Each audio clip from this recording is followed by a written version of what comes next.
그래서 또 이렇게 울음을 주셨던 것 같아. 그래가지고 이 형제가 그냥 삐까닥 하는 것 같아요, 잠깐.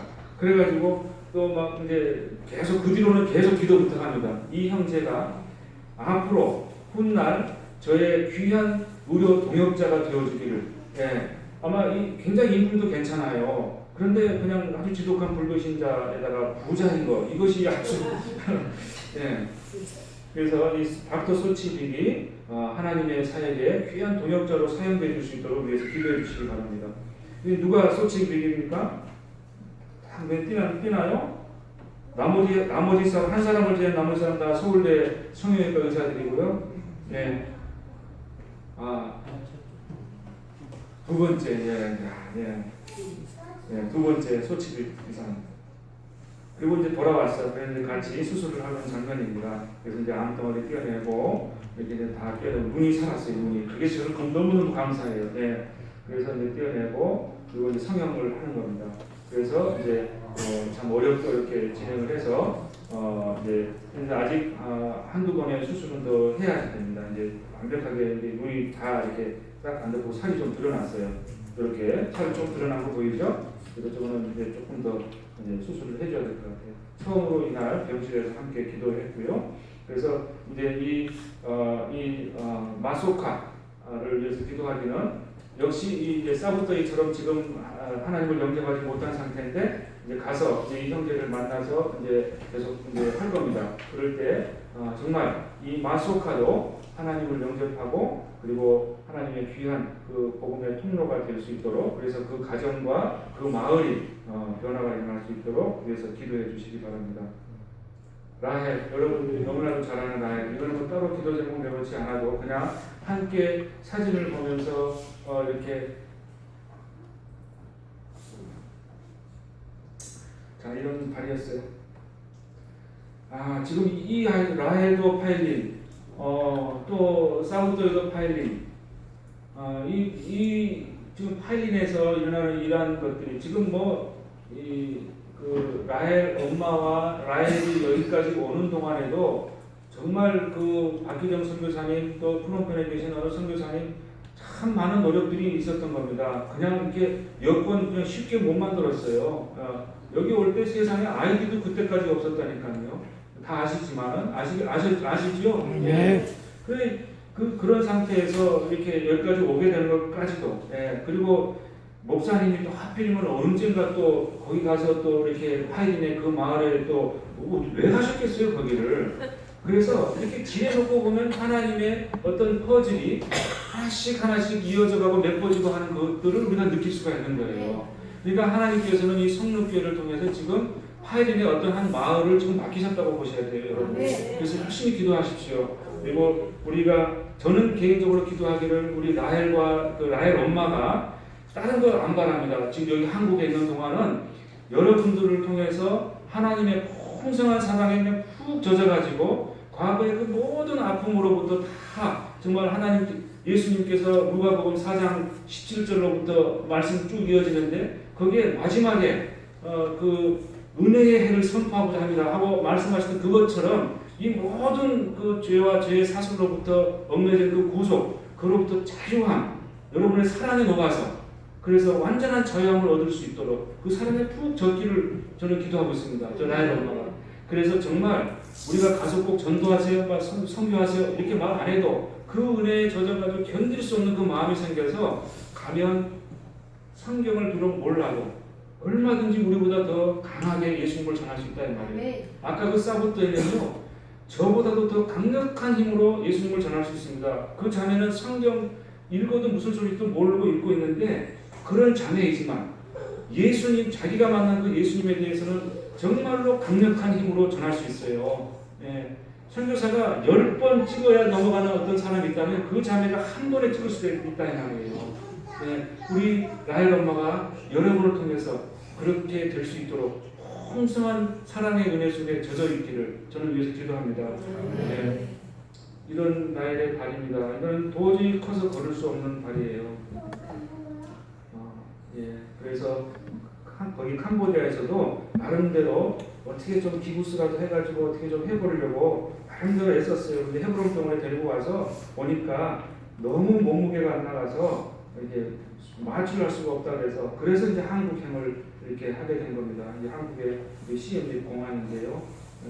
세상에 내가 비행기 타고서 앞에 스튜디오한테 일부러 좀 부탁을 했어요. 원래는 다 주는데 준비를 안 해놨다고 그래서 이제 부탁을 해서 아기들 자면은 이제 아기들 데리고 가면은 이렇게 앞에다가 바구니 같은 거 딱 걸어놓게 하는 게 있고 아기들 안고 타면은 이 좌석에 제일 앞칸 에다 주거든요. 그걸 벽에다 걸어야 되니까. 그래서 그거 좀 준비해달라고 그랬어요. 그 준비를 해서 다 더블까지 해놨는데 엄마가 싫대요.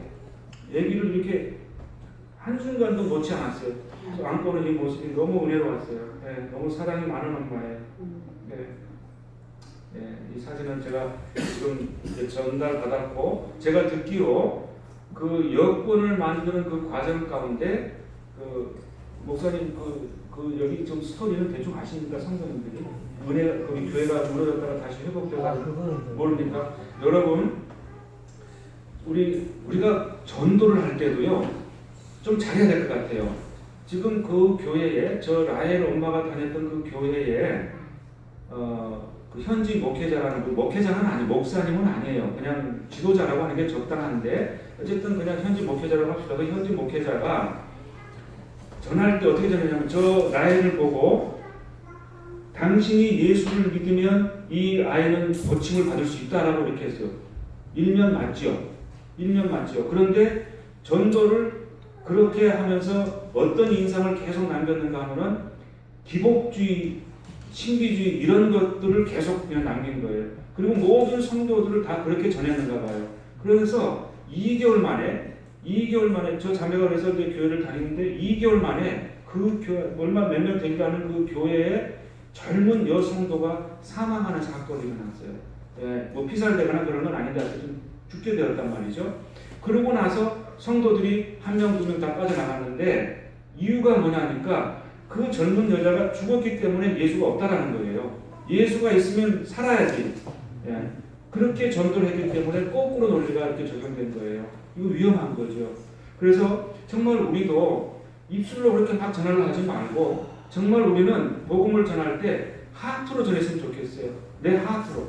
우리가 만약에 어느 날 정말 갑자기 벙어리가 되어버렸다. 여러분 어떻게 복음을 전할 거예요? 수화도 할 줄 몰라. 갑자기 벙어리가 되어서. 한번 상상해 보셨습니까? 저는 눈이 양쪽이 굉장히 안 좋습니다. 양쪽에다 백내장이 있고 그래가지고 낮에 햇빛 들 때는 밖에 나가서 뭐 바로 여기 근거리 사람도 구별이 안 돼요. 수술을 해야 되겠는데 아무튼 그래서 저는 가끔 어느 날 순간 내가 장님이 된다면 내가 어떻게 복음을 전하지? 이런 생각을 가끔 해요. 가끔 하고 아내랑도 시험도 하고 막 그랬어요. 그런데 아무튼 그럼에도 불구하고 여러분이 여러분 자 우리 전도합시다 하고 무슨 특별 주관이 생기면 여러분 어떻게 전합니까? 대상자가 누굽니까? 저도 마찬가지였어요. 언제나 나와 똑같이 닮은 정상인. 상대도 말할 수 있고 볼 수 있고 들을 수 있고 다 나와 똑같은 정상인만 찾아다녔어요. 장애인을 찾아서 한 번도 해본 적이 없어요. 저는 그런 체험이 없어요. 그런데 우리가 갑자기 그렇게 됐을 때 어떻게 전하겠어요? 그런다고 못 전하겠습니까? 아기들이 말 못한다고 젖을 못 먹습니까? 기저귀를 안 갈아줍니까 엄마가? 예. 그러니까 우리는 정말로 하트로 전해야 되겠어요. 하트로. 그래서 내 안에 얼마나 이 예수님의 사랑이 풍성하게 있느냐 견딜 수 없을 거예요. 제가 과거에 그런 시절이 있었거든요. 견딜 수가 없어요. 막 뛰쳐나가고 싶어서. 그러니 어떻게 해서든지 전하게 된다고요. 어떻게 해서든지. 그래서 우리는 그렇게 하트를 준비하면 좋겠다는 생각이 들어요. 저도 사역에 중간 이전까지는 엉터리 사역을 했는데 무슨 몸이 아픈 계기가 있어서 그 뒤로 깨달은 거예요. 이게. 그래서 이제 입으로보다 이게 이 하트를 전하는 그 삶으로 선교 사역을 하는 그런 사역을 펼쳐야 되겠다 하고 이렇게 한 건데 이야기 그걸 해야죠. 그래서 그렇게 전도하지 말자 이 말이고요. 그렇게 해서 이제 하나둘씩 빠져나갔는데 여권을 만드는데 이게 그렇게 힘든 과정을 겪었어요. 근데 그때 정말 박기정 선교사님 그 선교사님들이 막 열심히 뛰었어요. 열심히 뛰었어요. 그 과정을 보고 나갔던 성도들이 다시 기웃기웃 거린다는 소식을 제가 들었어요. 네? 그래서 그 다음에 이제 목사님한테 선교사진 여기 있는 수술사진 보내달라고 그래서 막 열심히 지금 그 파일로 중계가 되고 있는 거예요. 사진들이. 그러면 그것으로 인해서 그 교회 성도들이 좀 하나둘씩 들어온다는 사실을 여러분 기억하셔야 됩니다. 왜 들어와요? 예수님의 사랑이 전해진 거예요. 그래서 여러분을 통해서 우리 라헬 엄마가 정말 그 사랑에 푹 젖어서 정말 푹 담가 놓으세요. 여러분들이 애써 노력하셔서 기도로 뭘로 가는 줄 안에 그러면 견딜 수 없을 겁니다. 우리 라헬 엄마. 수술하는 장면 이 장면하고 다 지금 파일에 다 전송됐습니다.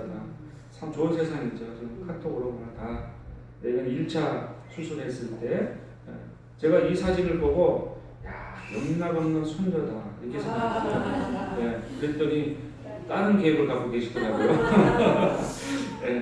영락 없는 손녀였어요. 저 미소와 저 내려다보고 있는 저 아마 손끝을 보시는지 뭔지 모르겠는데 아무튼 이게 좀 감동의 사진이어서 제가 이렇게 좀 담아봤습니다. 이제 2차 수술, 발 수술까지 마치고 얘기하고 있고요. 이제 고향에서 보내준 아빠의 모습. 이 사진 보셨습니까? 처음 봅니까? 고향 이 집이에요, 라헬 집. 고향에서 보내준 사진입니다. 박기정 선교사님입니다. 박기정 선교 아마 파일 가시면 보실 거예요. 정말 열심히 지금 이분은 강도사 시험 기간 중에 이렇게 지금 된 거예요. 그러니까 아주 정말 최선을 다하신 겁니다. 최선을 다하셨어요. 강도사 시험 합격하셨대요. 자, 그래서 이런저런 과정을 통해서 결국 궁극적으로는 이렇게 가정교회가 생겨나는 것입니다. 그래서 이런 가정교회가 이제 자발적으로 생겨나면 이 가정교회는 아주 자 보세요. 쌀부터의 그 가정교회 선교사가 관심 안 갖는다고 어디 되겠습니까? 아주 튼튼하게 세워지는 겁니다. 그런 가정교회가 이렇게 자발적으로 어떤 이런저런 경험들, 체험들을 통해서 세워지게 되면 이제 그것이 하나, 둘, 셋, 넷 이렇게 모여지면 그 사람들이 견딜 수가 없는 거예요. 그러니 이제 우리 이제 원래는 이제 저는 그렇게 합니다. 이번 주는 이 가정에서 이렇게 몇 사람 모여서 가정 예배 드리고 다음 주에는 저 가정에 가서 다 옮겨다니는 거예요. 교회가 없으니까 예배당이 없으니까 이 가정 저 가정 다니 또 순회하면서 예배를 드리는 거예요. 그렇게 예배를 드려요. 그런데 그러다 보면 이 사람들이 견딜 수 없죠. 또 우리 예배 줘서 진짜 안 되겠다. 예배당 진짜 그랬을 때 우리 성도님들이 조금 많이 도와주면 안 돼. 조금 도와서 그 사람들도 열심히 하는 것을 보고 그래서 그걸 격려하고 키워주는 형태로 여러분들이 도와야 되겠죠. 그죠? 아예 그냥 그런 의지마저도 안 들게 꺾어지는 사회의 바람이 뭐냐면 1,000만원짜리 예배당을 짓는데 1,500만원을 가서 이렇게 넉넉하게 헌금을 하잖아요. 후원을 하잖아요. 그러면 그분들은 영영 문의를 합니다. 영영 문의를 해요. 1,000만원짜리 교회를 짓으면 여러분들이 500만원만 지원하시면 돼요. 나머지는 어떻게 해서든지 이렇게 하면 돼요. 자, 그래서 아무튼 이렇게 하고요. 가정교회를 세웠는데 이 폴 목사님을 한번 소개해 드릴게요. 여러분들 기억나시면 기억해 주세요. 이 폴 목사님은 17세 때 과거 킬링필드 현장에 있었는데요. 그 킬링필드 때 17세였어요. 그런데 그때 이렇게 난민촌으로 숨어 들어가서 고등학교 실력으로 매일 밤 영어로 편지를 썼대요. 그리고 미군한테 매일 전해줬는데 어떻게 하다가 한 통이 좋은 미군한테 걸리고 그 편지가 좋은 미국의 어떤 가정에 걸리게 됐어요. 그래서 입양이 되었습니다. 그래서 입양이 되었는데 거기서 이제 여러 가지 대학 공부까지 다 했어요. 그래가지고 마지막 공부한 게 신학을 공부해가지고 목사 안수 받고 남침내 교단의 미국 남침내 교단의 선교사로 자기 민족을 위해서 자기 나라로 재파송 받아온 사람입니다. 아주 귀한 사람이세요. 아주 귀한 분이에요. 이 폴 목사님. 그래서 이제 같이 연합해서 이 가정교회 세우는 사역을 하고 있어요. 그래서 한 달에 2번씩 이제 여기 또 다른 가정교회인데요. 이렇게 해서 다니면서 이제 여러 가지 설득을 하면서 훈련에 동참시키는 장면이고, 여기는 이제 우리 아이들 공부방인데 여기에 이제 한 달에 2번씩 모여서 훈련합니다. 이 사람들 성경 읽는 것도 떠듬떠듬 읽어요. 글을 읽을 줄 아는데 떠듬떠듬 읽어요. 그런데 이제 마을 사람들은 또 글도 모르죠. 그러니까 성경을 다 줄 필요도 없어요. 그러니까 이제 그림으로 된 이제 바이블 그 스토리텔링, 그걸로 훈련을 해요. 그래서 이렇게 그림으로 그래서 이거를 지금 이제 연습을 합니다. 이제 가서 이제 말씀 전하는 연습하는 여기 우리가 이제 성도가 되고 이분이 이제 말씀 전하는 자가 되는 거예요. 말씀 선포자가 되어서 이제 말씀을 전하는 거 이렇게 다 체크하고 그리고 보냅니다. 이 아이는 12살인데 제일 똑똑하고 청명해요. 성경도 제일 잘 읽고. 예, 12살짜리가 지금 마을의 어르신들 앞에서 말씀을 전한다 이 말이에요. 여러분. 이게 지금 선교지의 상황이에요. 그러니까 여러분들 기도 열심히 하세요. 이런 사진을 보면 이제 막 기도하고 싶잖아요. 그죠? 예, 기도해 주세요. 예. 이 가정교회, 이거는 뭐, 전기가 없으니까 이 컴퓨터 이겁니다. 이 컴퓨터 가져가서 예수를 저는 직접 전하지 않아요. 그래서 어떻게 하는가 하면 예수를 설명하기 가장 좋은 영화, 뭐 다른 뭐 이렇게 뭐 사진 뭐 이런 것들을 동원해서 지금 이날은 제가 더 브릿지라는 영화예요. 더 브릿지라는 영화. 여러분 유튜브 보면 더 브릿지가 원래 2시간짜리 영화인데 뭐 5분짜리 뭐 10분짜리 이렇게 딱 이렇게 해도 되는 게 있는데 저는 6분짜리 해가지고 예수를 전하기 아주 좋은 그래서 이제 전하고 마지막에 예수님도 뭐 이런 식으로 전해요. 내가 믿는 그 예수님도 이럽니다. 뭐 이렇게 전하는 겁니다. 예. 자, 여러분 이제 사역을 다 사역 보고 또 기도 제목 다 드렸습니다. 그래도 선교사니까 이제 한 10분 메시지 여러분과 함께 은혜를 나누고자 합니다. 여러분 한번 성경을 펴서 로마서 10장 13절로 15절 말씀을 한번 같이 좀 보겠습니다. 로마서 10장 13절로 15절. 짧으니까요. 이거를 함께 읽도록 하겠습니다. 여기 보입니까? 보이면 이걸로 읽어도 되겠습니다.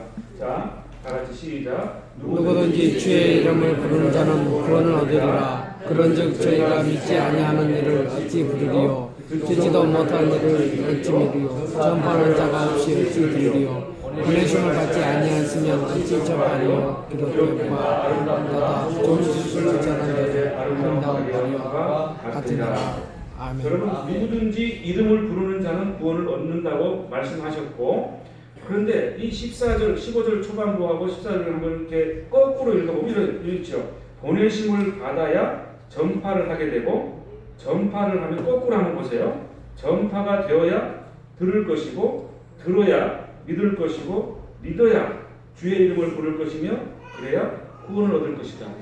거꾸로, 그죠? 그러니까 처음과 끝을 보니까 시작은 보내심을 받으면 누군가는 구원을 얻을 것이다 이 말이에요. 예, 정말 이거는 공식, 그죠? 보내심을 받았으니 그 결과물이 그렇다 이 말이에요. 구원을 얻는단 말이에요. 그 보내심을 받은 자의 그 발이 얼마나 아름다운가.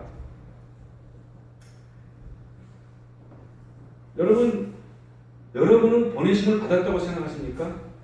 저는 분명히 보내심을 받았습니다. 여러분은 보내심을 받았다고 생각하십니까? 예, 아멘. 예, 정말로 우리는 하나님이 아브라함에게 내가 지시할 땅으로 가라 이렇게 보내신 것 이후로 수많은 구약 시대 이스라엘 백성들을 보내고 또 많은 선지자를 통해서 계속 지금 이 시대에까지, 이 시대 우리에게까지 하나님께서는 계속 저 세상으로 가라 하고 보내시는 거예요. 우리에게 지상 명령을 통해서 분명히 가서 제자 삼으라 보냈어요. 예.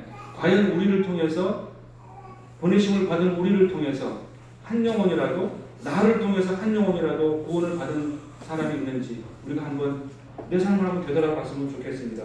그래서 우리는 과연 정말 혹시는 이렇게 방관하고 저 사람 참 전도 잘해 이런 정도로 방관하고 지내는 삶을 살지 않았는지, 그래서 내 삶을 한번 되돌아보는 그런 삶을 살았으면 좋겠습니다. 아멘. 여러분 이 발, 제가 이제 마지막 사진, 여러분 제가 의사니까 이 사진 내놓은 거 보니 이거 뭐 시독한 관절염 환자 발 같지 않습니까? 이거 관절이 다 지금 문제가 생겨 있어요. 정말 아주 그냥 영 발이 흉측하게 보여요. 여러분 이 여인을 누군지 아십니까? 네. 누구시죠? 네, 강수진. 그 유명한 세계적인 한국이 낳은 발레리나. 예, 강수진 씨의 발이래. 이 강수진 씨는요, 하루에 19시간을 잠을 안 자고 연습을 했대요. 1년에 1,000켤레 이상이 되는 토슈, 이렇게 발을 이렇게 세울 때 신는 토슈에 1,000켤레가 넘는 신발이 닳아 없어졌답니다. 그렇다면 하루에 3켤레가 찢어 없어진 것도 아니고 닳아서 없어졌어요. 하루에 3켤레가. 여러분, 그 내용을, 그 백그라운드를 알고 이 발을 쳐다보니 얼마나 아름답게 보입니까? 이쁘진 않아요. 너무너무 아름다워요. 요즘 저희들이 살고 있는 세상은 빨간색을 발라야 이쁠까? 오늘은 날씨가 비가 우중충한데 오늘 어떤 색깔이 어울릴까? 매니큐어를 놓고 내 발이 얼마나 뭘 해야 어떻게 치장을 해야 이쁘게 보일지 이런 생각을 하면서 사는 세상 아닙니까? 그런데 적어도 보내심을 받은 우리들은 그런 이쁜 발을 추구할 것이 아니라 아름다운 발을 가질 수 있도록 내 발이 비록 보기 흉측하게 보여도 정말로 복음을 전하다 보면 저도 뭐 참 모질해서 그랬겠지만 뭐 아내하고 뭐 심하게 격심하게 성교를 놓고 격심하게 다투면서 이혼을 갈 뻔한 여러 번의 이혼에 입을 담았던 그런 시간도 가졌었고요. 가족들로부터 또는 동료로부터 할킹을 당하고 그런 경험들이 있단 말이에요. 그래서 정말 그 마음속에 수많은 그런 할킹들, 상흔들, 또 내 육신의 여러 가지 뭐 그런 어려움들, 그런 것들이 결코 여러분들 내용을 백그라운드를 알면 너무너무 아름답다 이 말이에요. 그래서 우리들의 삶도 정말 예쁜 삶을 추구할 것이 아니라 복음 전도자로서 아름다운 발을 하나님께서 칭찬하는 그 아름다운 발의 소유자의 그러한 복음 전도자로서의 삶을 살며 선교지를 바라보고 끊임없이 기도하고 이렇게 살았으면 좋겠습니다. 기도하겠습니다. 하나님 아버지 감사합니다. 오늘 정말 또 귀한 또 로마서 말씀으로 은혜를 주셔서 감사드립니다. 저희들 이 시간 참으로 또 마음에 결단하고 결심한 또 여러 가지 상황들이 있겠습니다만 참으로 믿음의 연약함을 주님 아시오니 끊임없이 저희들과 동행하심으로 저희들을 붙잡아 주시고 인도해 주셔서 모쪼록 주님에게 저희들 아름다운 발의 소유자임을 칭찬받는 그런 삶을 살 수 있도록 도와주시옵소서. 삶으로 전하는 삶 자체가 복음인 그러한 저희들이 다 될 수 있도록 하나님 축복하여 주시옵소서. 감사드리고 예수 그리스도로 기도드렸습니다.